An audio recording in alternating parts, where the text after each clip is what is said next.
Good morning all friends. मेरे legal advice by Sheikh Javed Mohammad advocate channel पर आपका स्वागत है। आज हम बात करेंगे कि यदि नोटरी एडवोकेट्स के द्वारा कोई गलती न की जाए, सभी डॉक्यूमेंट सही तरीके से अपलोड कर दिए जाए और उसके बाद भी उनको सर्टिफिकेट ऑफ प्रैक्टिस नहीं दिया जाए तो उन्हें क्या करना होगा। मेरे कई व्यूअर्स की बहुत सी समस्याएं इसमें आ रही हैं जिन्होंने कमेंट्स करके लिखा है, जैसे कि नोटरी पोर्टल सर्टिफिकेट देने से इनकार कर दिया गया, तो हम क्या करेंगे। आज के वीडियो में हम इस पर भी बात करेंगे। दस्तावेज, किसी वकील साहब के दस्तावेज अपलोड नहीं हो रहे हैं, ये एक टेक्निकल त्रुटि है और इस कारण से उन्हें सर्टिफिकेट ऑफ प्रैक्टिस देने से मना कर दिया गया है। तो हम उसमें क्या करेंगे, इस बारे में भी हम चर्चा करेंगे।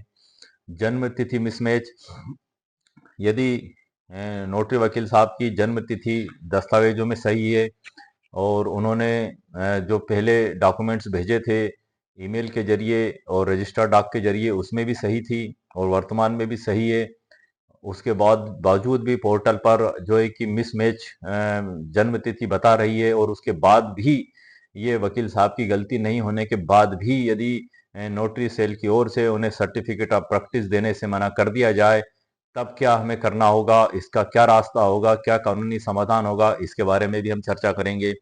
मोबाइल नंबर बंद, मेरे एक व्यूअर्स ने कहा है कि सर मोबाइल नंबर बंद हो गया है। अब पहले चालू था, अब बंद हो गया, जबकि नोटरी पोर्टल गवर्नमेंट की ओर से लॉन्च किया गया है, अब उनका नंबर बंद हो गया।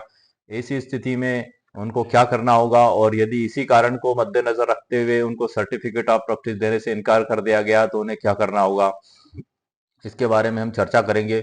इस सभी कार्रवाई के लिए सर आपको धैर्य से काम लेना होगा। भारत के संविधान के अनुच्छेद 32 का भी जिसमें याचिका भारत के सर्वोच्च न्यायालय में लगाई जाती है, उसके बारे में भी मैं इस वीडियो में चर्चा करूंगा। और याचिका लगाने से पहले हमें क्या क्या तैयारियां करना होंगी, क्योंकि हम खाली हाथ भारत के सर्वोच्च न्यायालय में अगर जाएंगे तो हमें वहां से कुछ भी प्राप्त नहीं होगा। वो क्या तैयारियां होंगी वो भी मैं आपको इस वीडियो में जानकारी दूंगा। लेकिन ये एक लड़ाई है, एक पेशेंस के साथ इसको आपको करना होगा। वैसे उम्मीद है कि सभी अधिवक्ता साथियों को सर्टिफिकेट ऑफ प्रैक्टिस मिल जाएगा और उन्हें भारत के सर्वोच्च न्यायालय में जाने की और याचिका लगाने की आवश्यकता नहीं होगी। लेकिन फिर भी वर्तमान में समय है, हम उन तैयारियों को कर सकते हैं। लेकिन उसके लिए हमें कोशिश भी लगातार करनी होगी। और आप सभी लोगों के मोटिवेशन के लिए मैं दो लाइन कहना चाहता हूँ। लहरों से डरकर नौका पार नहीं होती, कोशिश करने वालों की कभी हार नहीं होती। नन्ही चींटी दाना लेकर चढ़ती है, चढ़ती दीवारों पर 100 बार फिसलती है। चढ़कर गिरना, गिरकर चढ़ना ना अखरता है। मन का विश्वास रगों में साहस भरता है। मेहनत उसकी बेकार नहीं होती, कोशिश करने वालों की कभी हार नहीं होती। गोताखोर सिंधु में गोता लगाता है, जा जाकर खाली हाथ लौट कर आता है। मुट्ठी उसकी हर बार खाली नहीं होती, कोशिश करने वालों की कभी हार नहीं होती। असफलता एक चुनौती है, इसे स्वीकार करो। क्या कमी रह गई देखो और स्वीकार करो, देखो और सुधार करो। संघर्ष का मैदान छोड़कर मत भागो तुम, कुछ किए बिना ही जय जयकार नहीं होती। कोशिश करने वालों की कभी हार नहीं होती, लहरों से डरकर नौका पार नहीं होती। तो ये सर, ये मोटिवेशन स्पीच मैंने ऑल इंडिया के मेरे नोटी एडवोकेट्स के लिए खास तौर से बताई है, ताकि उनका साहस, हिम्मत और धैर्य बना रहे। ये हरिवंश राय बच्चन साहब के द्वारा लिखी गई एक कविता है, जो अमिताभ बच्चन सर ने कई जगह इसको सुनाया है, और एक इसमें काफी हिम्मत और साहस की बात लिखी है कि हम हालात और परिस्थितियों से घबराए बगैर उसका मुकाबला करें, और कोशिश करने से, लगातार कोशिश करने से हमें, आप सभी लोगों को सफलता जरूर मिलती है। तो आइए सर, मैं आपको कंप्यूटर स्क्रीन पर वो जानकारी देता हूं जो मैंने आपके लिए जरूरी कानूनी जानकारी अपलोड करके रखी है। अब सर, हम आज जो वीडियो में जिस टॉपिक पर चर्चा कर रहे हैं, उसमें गलती हमारी कुछ भी नहीं है, हम पूरे सही हैं। लेकिन नोटरी पोर्टल पे आने वाली प्रॉब्लम की वजह से और नोटरी पोर्टल की कमियों के कारण यदि हमें सर्टिफिकेट ऑफ प्रैक्टिस देने से मना कर दिया गया, तो उस समस्या का समाधान इस वीडियो में है जो मैं आपको बताने जा रहा हूं। जैसा कि आज का हमारा टाइटल है, यदि नोटरी एडवोकेट्स को बिना पोर्टल समस्याओं के समाधान के सर्टिफिकेट ऑफ प्रैक्टिस देने से इनकार किया जाता है, तब क्या करें। इसमें सर एक व्यूवर्स की ये भी कंप्लेंट कमेंट्स आई थी कि सर जिसके डॉक्यूमेंट्स अपलोड नहीं हो रहे हैं इनको सर्टिफिकेट मिलेगा। बिल्कुल मिलेगा। क्यों? क्योंकि दस्तावेज अपलोड नहीं होने का कारण आपकी गलती नहीं है। ये नोटरी सेल की ओर की वजह से टेक्निकल प्रॉब्लम है, और उस टेक्निकल प्रॉब्लम होने के कारण यदि आपके दस्तावेज अपलोड नहीं हो पा रहे हैं तो इसमें आपकी कोई गलती नहीं है, और नोटरी सर्टिफिकेट नोटरी सेल के द्वारा इस समस्या को दूर किया जाकर आपको सर्टिफिकेट ऑफ प्रैक्टिस दिया जाएगा। और यदि नहीं दिया जाता है, दुर्भाग्यवश कभी ऐसा हो जाता है, तो उसका भी मैंने रास्ता आप लोगों के लिए तैयार करके रखा है, जो मैं आप आगे वीडियो में जानकारी आपको देने जा रहा हूँ। जिनका जन्म दिनांक मिसमेच बता रहा है पोर्टल, जबकि वास्तव में दस्तावेज सभी सही हैं, उसके बाद भी उनको अगर मना किया जाता है, उसकी कोई गलती नहीं है। यदि उपरोक्त सभी कारण तथा कोशिश के बाद भी यदि नोटरी सेल के द्वारा सर्टिफिकेट ऑफ प्रैक्टिस वकीलों को नहीं दिया जाता है, तो कानूनी समाधान इस वीडियो में मेरे द्वारा बताया जा रहा है। जैसे कि जो व्यूअर्स की प्रॉब्लम है सर, दस्तावेज अपलोड नहीं हो पा रहे हैं, जन्म तिथि मिसमैच है, और अन्य तकनीकी कारणों से अधिवक्ताओं को नोटरी प्रैक्टिस का सर्टिफिकेट नहीं मिल रहा है। इन समस्याओं का समाधान करने के प्रयास में लिखित आवेदन नंबर 1 है। उसके बाद है ईमेल और हेल्पलाइन नंबर से संपर्क करें। लिखित आवेदन को मैं सर आपको थोड़ा सा बताना चाहूंगा। अब हम तीनों बातों पर चर्चा कर लेते हैं कि आप एक लिखित आवेदन तैयार करें और उसमें आपकी पूरी समस्या को डिटेल के साथ लिखें। दस्तावेज जो है कि अपलोड नहीं हो रहे हैं, या जन्म तिथि मिसमैच है, या मोबाइल नंबर आपका बंद हो गया है, जो भी रीजन है उसको पूरे डिटेल के साथ लिखें। उसके साथ आपके आधार पहचान कार्ड भी लगाएं, और आपके वो दस्तावेज जो लीगल और सही हैं उनको स्कैन कॉपी करके वो भी आप उसके साथ अटैच करके रजिस्टर्ड डाक से आप भेजें, और उसकी पोस्ट ऑफिस की रसीद और प्राप्ति अभिस्वीकृति अपने पास संभाल कर रखें। इसी के साथ ये सभी चीजें आप ईमेल के जरिए भी नोटरी सेल भेजें, और फोन से भी आप संपर्क करें। ईमेल जो आप भेजते हैं तो वहां पर ऊपर दिनांक और समय दोनों लिखा हुआ आता है, उसकी प्रिंट आउट आप निकाल कर रख लें। ये सभी डॉक्यूमेंट्स बतौर एविडेंस आपके पास रहेंगे, जो आपको इन फ्यूचर बाद में काम में आएंगे। यदि आपके द्वारा इन इन दस्तावेजों को अपने पास संभाल कर नहीं रखा गया, तो फिर आपके सामने समस्या पैदा हो सकती है। इसके बारे में मैं सर बता देता हूँ आपको।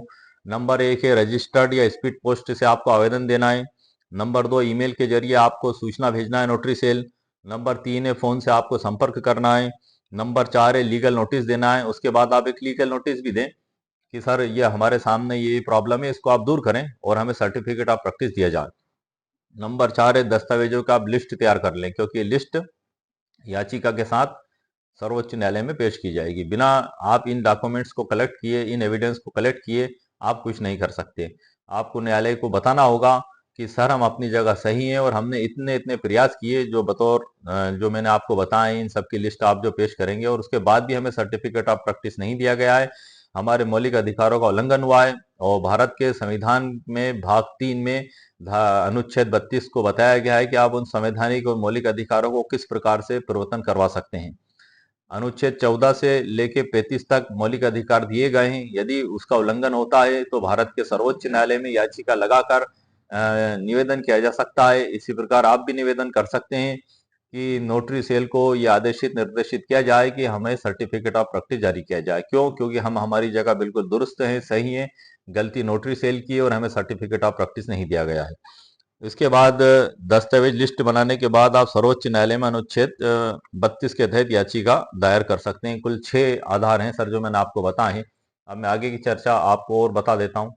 आपको लीगल नोटिस भेजना, लीगल नोटिस में क्या लिखना पड़ेगा, किस प्रकार से भेजा जाएगा, वो भी मैं आपको जानकारी बता देता हूँ। सबसे पहले आप नोटरी विभाग को एक कानूनी नोटिस भेज सकते हैं, जिसमें आप मांग करें कि आपकी पात्रता के आधार पर प्रैक्टिस का सर्टिफिकेट जारी किया जाए। ये आप उसमें जरूर लिखें। नोटिस में सभी समस्याओं और पहले किए गए सभी प्रयासों, जैसे आवेदन, ईमेल, हेल्पलाइन संपर्क का आप उल्लेख करें कि हमने ये प्रयास किए हैं सर, और ये दस्तावेज हमारे पास में है। इसे रजिस्टर्ड डाक के माध्यम से भेजें और प्राप्ति की पावती अपने पास में रखें।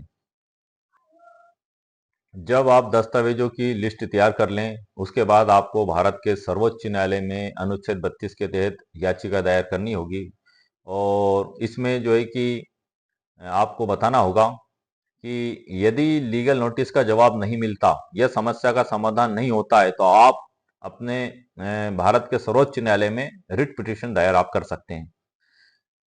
विशेष रूप से मेंडेमस के तहत याचिका दायर की जा सकती है, जिसमें अदालत से अनुरोध किया जाता है। इसमें सबसे महत्वपूर्ण बात है सर कि आप अनुरोध क्या करेंगे, रिक्वेस्ट क्या करेंगे, याचिका में आप मांग क्या करेंगे, ये सबसे महत्वपूर्ण बात है, वो मैं आपको बता रहा हूं, आप ध्यान से सुनिएगा। जिसमें अदालत से अनुरोध किया जाता है कि वह संबंधित सरकारी विभाग को अपने कर्तव्यों का पालन करने और सर्टिफिकेट जारी करने का निर्देश दे। एक बार और पढ़ देता हूं सर मैं। अदालत से अनुरोध किया जाता है कि वह संबंधित सरकारी विभाग को अपने कर्तव्यों का पालन करने और सर्टिफिकेट जारी करने का निर्देश दे। क्यों? क्योंकि ये उनका कर्तव्य है, उनकी ड्यूटी है कि वो पोर्टल को अपडेट रखें, और आपने सभी दस्तावेज सही तरीके से पेश किए हैं, आपकी कोई गलती भी नहीं है।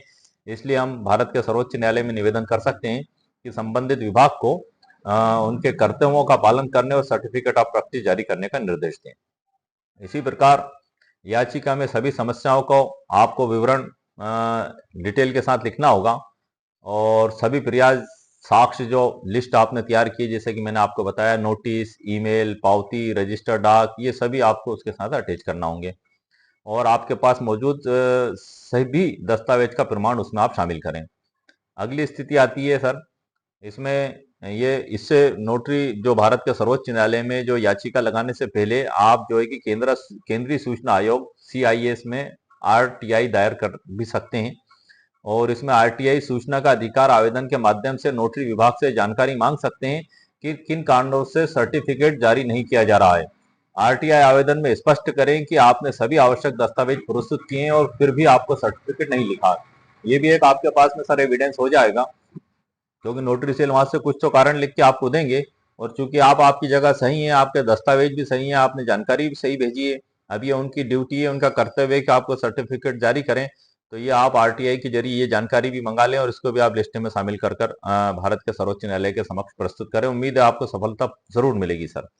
कानूनी प्रावधान और अधिकार, चूंकि नोटरी अधिवक्ताओं की नियुक्ति का एक कानूनी प्रावधान है सर, और नोटरी एक्ट 1952, नोटरी नियम 1956 में बताया गया है, एडवोकेट एक्ट 1961 भी वकीलों के लिए बना हुआ है। तो इनके तहत आप अपने अधिकारों की रक्षा के लिए अदालत अदालत का सहारा सर आप ले सकते हैं। अदालत में दायर की गई याचिका में उन कानूनों का उल्लेख करें, यह तर्क दें कि विभागीय प्रक्रिया में देरी से अधिवक्ताओं के कानूनी अधिकार प्रभावित हो रहे हैं। मतलब ये उनकी देरी, उनकी कमी, जो रीजन हर एडवोकेट के साथ अलग अलग होगा, तो आप उस रीजन को उसमें लिखें और बताएं कि ये उनकी ड्यूटी है, और आप उनको निर्देशित करें कि हमें सर्टिफिकेट ऑफ प्रैक्टिस जारी किया जाए। प्रक्रिया के दौरान दस्तावेजों का पूरा रिकॉर्ड रखें। यह महत्वपूर्ण है कि आप अपने सभी संपर्कों, जैसे लीगल नोटिस, ईमेल, डाक प्राप्तियां और पोर्टल पर किए गए प्रयासों का एक विस्तृत रिकॉर्ड रखें। इससे अदालत में आपके सामने आपके मामले को मजबूत बनाने में मदद मिलेगी। तो ये सर एक महत्वपूर्ण चीज है, एक महत्वपूर्ण जानकारी है।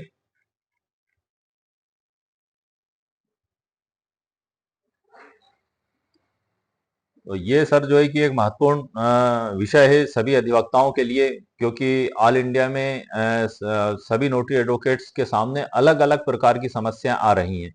तो सभी अपनी अपनी समस्याओं को, जो मैंने जानकारी दी है उसमें अपने अपने हिसाब से, अपने अपने तथ्यों, परिस्थितियों और जो प्रॉब्लम्स हैं उनके आधार पे आप इस कार्रवाई को अपने आवेदन में उल्लेखित कर सकते हैं। रजिस्टर डाक से भेज सकते हैं, ईमेल से भेज सकते हैं, फोन से संपर्क कर सकते हैं, लीगल नोटिस भेज सकते हैं, RTI के जरिए वहां से जानकारी मांग सकते हैं कि क्या कारण है जो हमें सर्टिफिकेट ऑफ प्रैक्टिस जारी नहीं किया गया। अच्छा, एक महत्वपूर्ण बात और है सर कि अभी वैसे सर्टिफिकेट ऑफ प्रैक्टिस दिए जाने की कार्रवाई जारी है। तो अभी ऐसे हालात नहीं है कि आप भारत के सर्वोच्च न्यायालय में जाएं और याचिका दायर करें, लेकिन वर्तमान में आप इतना काम तो कर ही सकते हैं कि रजिस्टर डाक से आवेदन भेजकर उनको ये सूचित करें कि ये हमारी प्रॉब्लम है सर, इसको आप दूर करें, और उसका रिकॉर्ड अपने पास में रख लें। दूसरी स्टेज है आप ईमेल से सूचना दे दें, वो रिकॉर्ड अपने पास में रख लें। अब ये दोनों तीनों कारण होने के बाद भी यदि आपकी समस्या का समाधान नोटरी सेल के द्वारा नहीं किया जाता है, तो फिर आप RTI के तहत कारण बताओ आवेदन लगाकर उनसे रीजन मांग लें, और वकील साहब से एक नोटिस प्रेषित करवाएं नोटरी सेल कि ये हम पूरी तरह से उचित और लीगल हैं, और ये नोटरी सेल की पोर्टल की प्रॉब्लम की वजह से हमें सर्टिफिकेट ऑफ प्रैक्टिस नहीं दिया गया है, और जो भी कमी और जो भी कारण हो, जो भी आपके पास स्टंग हो, वो उसमें आप लिख के वो मांग करें कि हमें सर्टिफिकेट ऑफ प्रैक्टिस जारी किया जाए। उसके बाद भी अगर जारी नहीं किया जाता है, तब आप इन सभी दस्तावेजों की लिस्ट तैयार करके भारत के संविधान के अनुच्छेद 32 के तहत भारत के सर्वोच्च न्यायालय में याचिका दायर करें और वहां निवेदन करें कि जो है कि नोटरी सेल को उनके कर्तव्यों का निर्वाह करने के लिए आदेशित किया जाए और हमें सर्टिफिकेट ऑफ प्रैक्टिस जारी किया जाए। भारत के संविधान के अनुच्छेद 14 से 35 में 35 में मौलिक अधिकारों को बताया गया है, जिनके उल्लंघन होने पर उनका पालन जो है कि धारा अनुच्छेद 32 के तहत याचिका लगाकर करवाया जा सकता है। अब इसमें सर जो त्याग दिए गए हैं, जो 35 से 14 से लेकर 35 तक मूल अधिकार, उसकी पूरी लिस्ट भी है, ये मेरे पास भी है। इसमें कुछ एक प्रारंभ के मैं पढ़कर बता देता हूँ, क्योंकि यदि मैंने पूरी लिस्ट आपको पढ़ी तो वीडियो काफी लंबा हो जाएगा। इसमें शॉर्ट में थोड़े थोड़े बता देता हूँ सर मैं पढ़कर आपको। इसमें नंबर 1 है विधि के समक्ष क्षमता, अनुच्छेद 14। नंबर 2 है धर्म, मूल, वंश, जाति, लिंग या जन्म स्थान के आधार पर विभेद का प्रतिषेध, अनुच्छेद 15। नंबर 3 है लोक नियोजन के विषय में अवसर की समता, अनुच्छेद 16। ये वो सभी आधार हैं कि यदि इनमें से किसी भी नागरिक का उल्लंघन होता है तो भारत के सर्वोच्च न्यायालय में जाकर अनुच्छेद 32 के तहत याचिका लगा सकता है और उनके अधिकारों के पालन की सुरक्षा की मांग कर सकता है। नंबर 4 है अस्पृश्यता का अंत, अनुच्छेद 17। नंबर 5 है उपलब्धियों का अंत, अनुच्छेद 18। नंबर 6 है वाक स्वतंत्रता आदि विषय कुछ अधिकारियों का संरक्षण, अनुच्छेद 19। नंबर 7 है अपराधों के लिए दोष सिद्धि के संबंध में, अनुच्छेद 20। नंबर 8 है प्राण और दैहिक स्वतंत्रता का संरक्षण, अनुच्छेद 21। नंबर 9 है कुछ दशाओं में गिरफ्तारी और निरोध में संरक्षण, अनुच्छेद 22 में बताया गया है। नंबर 10 है शोषण के विरुद्ध अधिकार, मानव के दुर्व्यापार और बलात् श्रम का प्रतिषेध, अनुच्छेद 23 में बताया गया है। कारखानों आदि में बालकों के नियोजन का प्रतिषेध, अनुच्छेद 24 में बताया गया है। धर्म की स्वतंत्रता का अधिकार, अंतकरण की ओर धर्म के अबाध रूप से मानने, आचरण और प्रचार करने की स्वतंत्रता, अनुच्छेद 25 में बताई गई है सर। धार्मिक कार्यों के प्रबंध की स्वतंत्रता, अनुच्छेद 26 में बताई गई है। किसी विशिष्ट धर्म की अभिव्यक्ति के लिए करों के संदाय के बारे में स्वतंत्रता, अनुच्छेद 27 में बताई गई है। कुछ शिक्षा संस्थानों में धार्मिक शिक्षा या धार्मिक उपासना में उपस्थित होने के बारे में स्वतंत्रता, अनुच्छेद 28 में बताई गई है। अल्पसंख्यक वर्गों के हितों का संरक्षण, अनुच्छेद 29 में बताया गया है। शिक्षा संस्थानों की उपासना और प्रशासन करने का अल्पसंख्यक वर्ग का अधिकार, अनुच्छेद 30 में सर बताया गया है। इसी प्रकार से संपत्ति का अनिवार्य अर्जन, अनुच्छेद 31 में बताया गया है। संविदाओं के अर्जन के लिए उपबंध करने वाली विधियों की व्यावृत्ति, अनुच्छेद 31 का में बताया गया है। कुछ अधिनियमों को विनियमों का विधिमान्यकरण, अनुच्छेद 31 खा में बताया गया है। कुछ निदेशक तत्वों को प्रभावी करने वाली विधियों की व्यावृत्ति, अनुच्छेद 31 गा में बताया गया है। राष्ट्र विरोधी क्रियाकलाप के संबंध में विधियों की व्यावृत्ति, अनुच्छेद 31 घ में बताया गया है। और संविधान के उपचारों का अधिकार, अनुच्छेद 32 में बताया गया है। तो इस प्रकार से ये जो मैंने सर आपको मौलिक अधिकार पढ़कर बताए हैं, यदि इनमें से आपके किसी भी अधिकार का हनन होता है, उल्लंघन होता है, आपका शोषण होता है, तो आपके लिए भारत का सर्वोच्च न्यायालय खुला हुआ है। भारत के सर्वोच्च न्यायालय में आप अनुच्छेद 32 के तहत याचिका दायर करके आपके इन अधिकारों की रक्षा आप कर सकते हैं और सर्वोच्च न्यायालय से निवेदन कर सकते हैं कि भारत के सर्वोच्च न्यायालय में आप याचिका में ये प्रार्थना कर सकते हैं कि हमारे इन अधिकारों की रक्षा की जाए। भारत का संविधान भारत के प्रत्येक नागरिक को जो मौलिक अधिकार देता है, उनको हनन से रोकने के लिए भारत के सर्वोच्च न्यायालय को एक प्रहरी बनाया गया है और उनको पूरा अधिकार दिया गया है कि पूरी जांच और पड़ताल के बाद भारत के संविधान की रक्षा करते हुए संविधान के अनुसार देश को किस प्रकार से आगे बढ़ाया जाए उस संबंध में दिशा निर्देश और उन व्यक्तियों के अधिकारों की रक्षा करने के संबंध में आदेश पारित कर सकते हैं। क्योंकि हमारा वीडियो सर नोटरी एडवोकेट से संबंधित है और यदि नोटरी एडवोकेट्स के भी अधिकारों का हनन होता है तो वो भी अनुच्छेद 32 के तहत भारत के सर्वोच्च न्यायालय में याचिका दायर कर सकते हैं और अपने अधिकारों की रक्षा की मांग कर सकते हैं। क्योंकि वर्तमान में ऑल इंडिया में कई स्टेटों में नोटरी एडवोकेट्स की नियुक्ति की गई है। पहले उनका इंटरव्यू लिया गया, इंटरव्यू लेने के बाद जिन लोगों का सिलेक्शन हो गया है उनके नाम की सूची जारी की गई और नाम की सूची जारी होने के बाद उनको नोटिस भेजकर सभी आवश्यक दस्तावेज ईमेल के जरिए मंगवाए गए और रजिस्टर्ड डॉक से भी हार्ड कॉपी मंगवा ली गई। उसके बाद वेलकम नोटरी पोर्टल की स्थापना की गई और वही जो डॉक्यूमेंट्स पहले मंगाए थे उनको भी नोटरी सेल के द्वारा दोबारा अपलोड करके मंगवाया जा रहा है। लेकिन नोटरी सेल पोर्टल पर कई तकनीकी प्रॉब्लम और कई अधिवक्ताओं को अलग अलग तरीके की समस्याओं का सामना करना पड़ रहा है। तो इस टेक्निकल त्रुटि के कारण वैसे तो पूरी उम्मीद है सर 100% कि इंशाल्लाह सभी ऑल इंडिया के नोटरी एडवोकेट्स को सर्टिफिकेट ऑफ प्रैक्टिस मिल जाएगा और आपको सर्वोच्च न्यायालय में जाने की आवश्यकता नहीं पड़ेगी। लेकिन फिर भी मेरे कई व्यूअर्स ने मुझसे कहा कि सर हमें इसका समाधान बताएं, इसका कोई कानूनी रास्ता भी बताएं और टेक्निकल रास्ता भी बताएं और कोई तो उपाय बताएं। तो ये सर मैंने आप लोगों के लिए वीडियो इसलिए बनाया है।